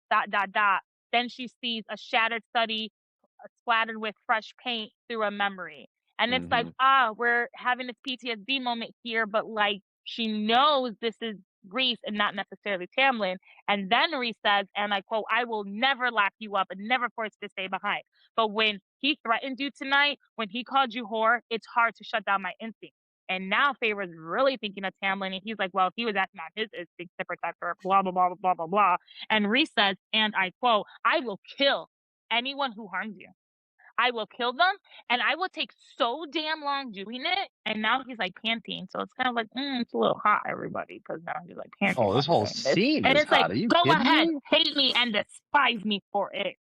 And now Feyre's crying because she's like, she knows her and Reese are friends, and he would do anything to protect her, and she doesn't want him to stop telling her all these things and inviting her to go these places, and like, because there's threats against her. And then Reese tells her, I'm not Tamlin. He definitely doesn't say it like that, actually. Like, in my head, Probably not. he's like Probably really not. pissed, chest out, and he's like, I'm not Tamlin. I will never lock you away, so stop comparing the both of us. And he's throwing shit down because he's right. You need to stop comparing them. And then he's like, I know how this story's written. And I quote, I'm the Dark Lord who stole away the Bride of the Spring. I'm the demon and the nightmare. I will meet a bad end. He's the Golden Prince, the hero, who will get to keep you as his reward. For those of you that are not watching, Season was reading the script, and Andrea was acting the fuck out of it, word for like bar for bar on the fucking script, because this just speaks to her soul. She got that dog in her. When I tell you this whole, Yes! like this specifically, this part of the book is like my jam. Yes. I mean business. I couldn't tell you about nothing else. But this part right here, this is like what has called to like, this is what made me delusional and believe that I could handle dark romance. I can't. I can't. I can too. No, I'm with This you. was the This perfect chapter I like. intro. Yes. Yes. This chapter I like. And then Feyre's like, okay, well, what about me? What about my wants? And Feyre, I'm sorry. Reese throws that shit right back at her face, and he's like, well, what the fuck do you want, Feyre? Feyre doesn't have an answer for that because she doesn't know. She's still trying to figure it out. And She's a then, child. yeah. And then Reese is like, well, tell me when you got it figured out. And then Feyre's pissed and she goes, and I quote, perhaps I don't know what I want, but at least I won't hide what I am behind a mask. At least I let them see who I am, broken bits and all. Yes, it's to save people, but what about the other masks, Reese? What about letting your friends see your real face? But maybe it's easier not to because what if you did let someone in? And what if they saw everything and they still walked away? Who could you blame then? She's just laying shit out. Bam. And she was like, who would bother with that sort of mess? And that shit, that hurt my heart to the dagger. That was like, that was a line that was the line she shouldn't have crossed, and she crossed it. Yeah. And at this point, I'm like, you really need to have hate sex because you just need to get this shit out. Yes. Oh my god, I love it. I know. And then Reese takes Feyre, withers her to the townhouse, and then because everything that happened at the night court, he needs to tell the inner circle, so he needs to tell more Cassie and everybody. So Feyre goes to the garden and she waits for Reese, but he never comes. But then Feyre does some self-reflection, and she's like, I know Reese and Tamlin are different. She's like, she crossed the line with Reese and she like regrets it, like she shouldn't have said what she said. And Feyre's like, she knows that she was jealous of Crusader, whatever the fuck her name was, because she wanted to be the smile that, you know, Reese was like smiling at, like the person that he was gonna smile at. And she knows that Reese would never call her a whore, even after like Tamlin. And she knows that she might be hard to deal with, but she wants to try. She wants to try with Reese. She wants him. She knows what she wants, but he never comes up to the garden. He doesn't come to breakfast. And then Feyre's like, oh, let me try writing these little notes so that they disappear. They don't disappear. So with nothing to do, Feyre goes visits Amryn, and Amryn explains that Reese is in a terrible mood and is looking for the people responsible for the attack. It seems that their enemies can track Reese through his magic, so like no more magic or whittling.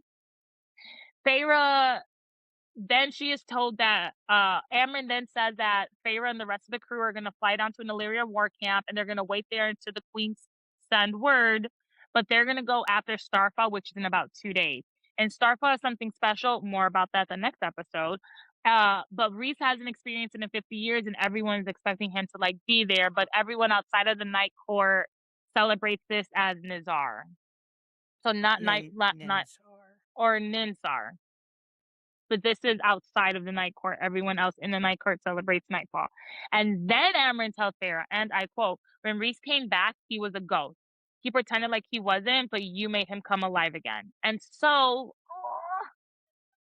back at home, Feyre tries to talk to Reese again through like the little notes. And so she writes him 2 times, nothing happens. And then on her 3rd time, she's like, is this punishment?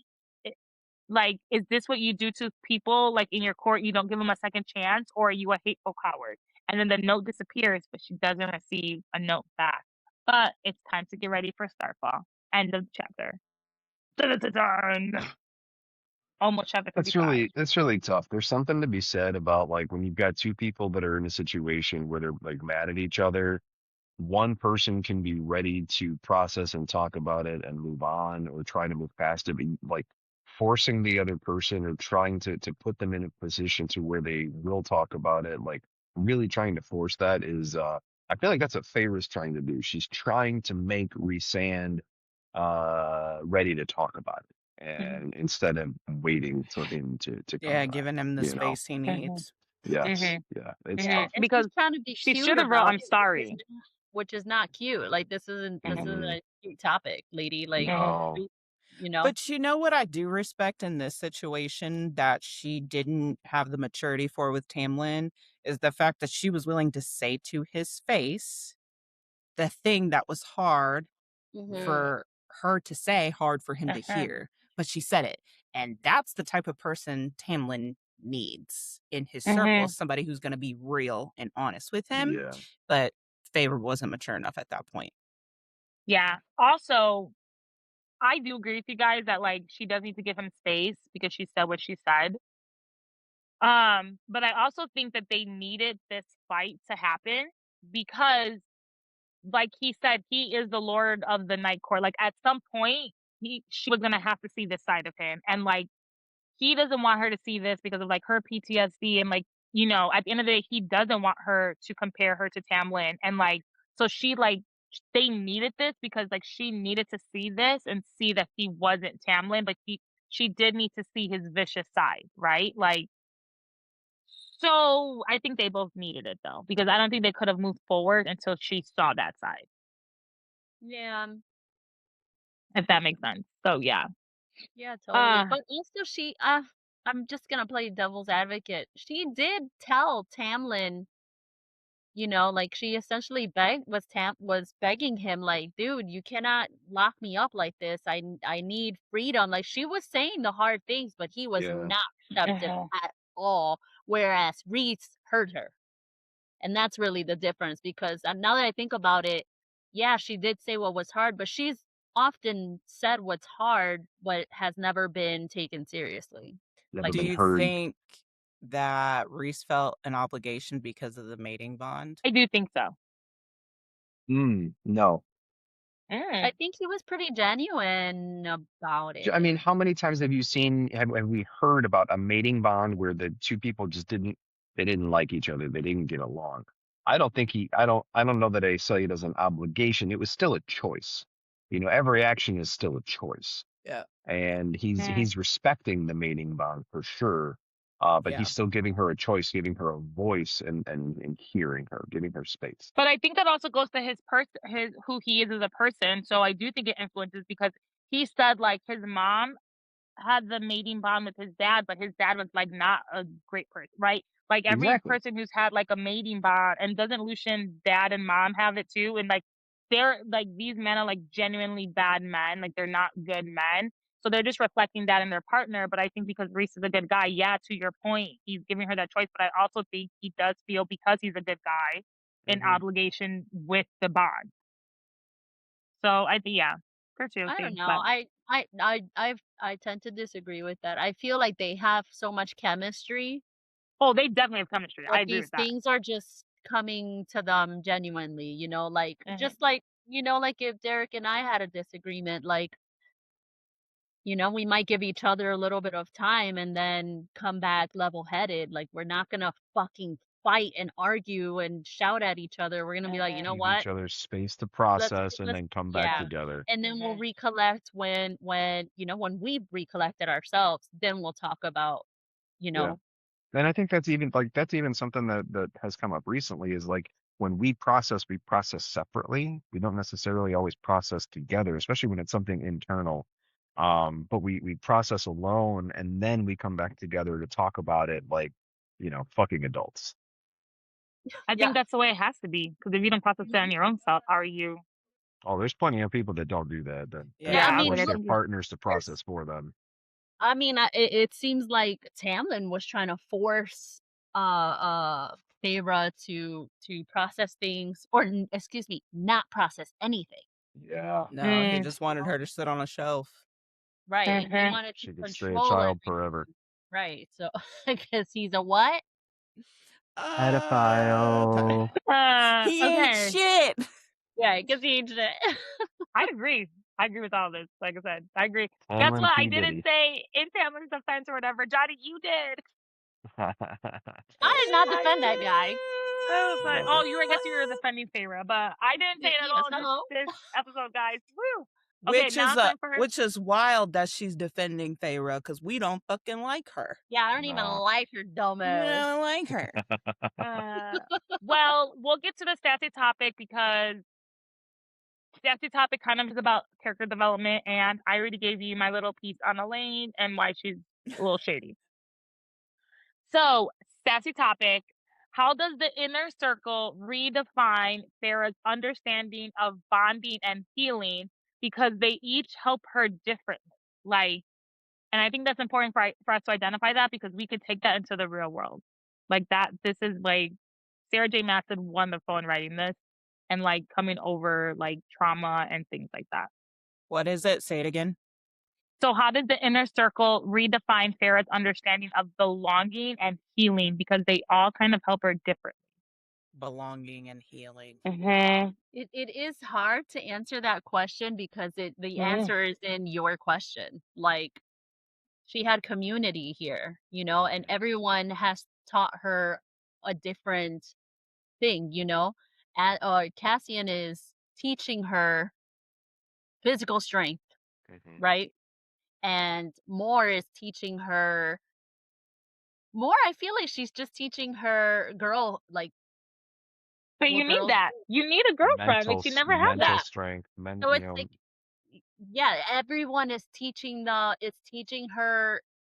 They're not even trying to teach her. They're just genuinely being who they are, you know, and no one's like, that's why it's hard to answer that question for me, because no one's teaching her, like sitting her down and saying, okay, as a girl or as a fighter, you have to do this. No, this is on hand, all hands on deck. Like everybody is, she's learning on the job.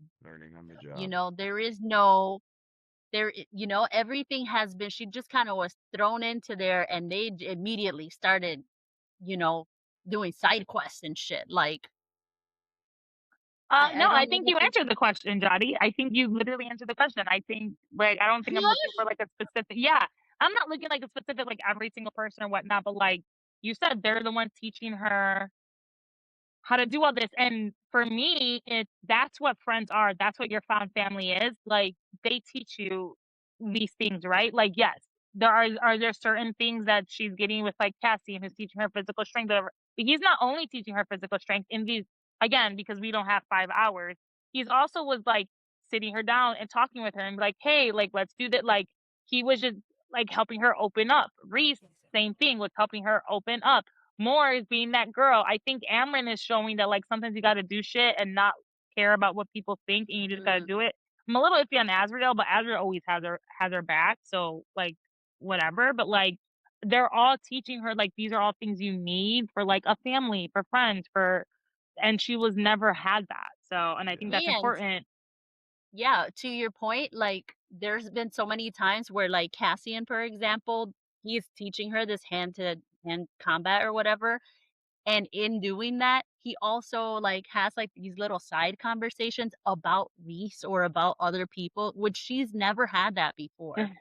So it's like even though he's teaching her how to fight, she's learning how to treat other people or how to read their situations through conversations with her friends, I agree. which she should have been able to have with her fucking sisters, but they're trash. So Yeah, because Elaine was faking the whole time. So anything, Andrea and Derek? I think you guys have it pretty stellar. You know, there's a concept that I came across a long time ago about like a relational portfolio of people in your life, you know, to kind of keep you grounded and give you perspective and context on things. And I'm very fortunate to have a partner and a sister who give me so much of that. And I think that's what, like you're talking about, your found family. Sometimes it is your family. You know, I'm very lucky to have a sister who is that to me. But it's surrounding yourselves with the people that make you better.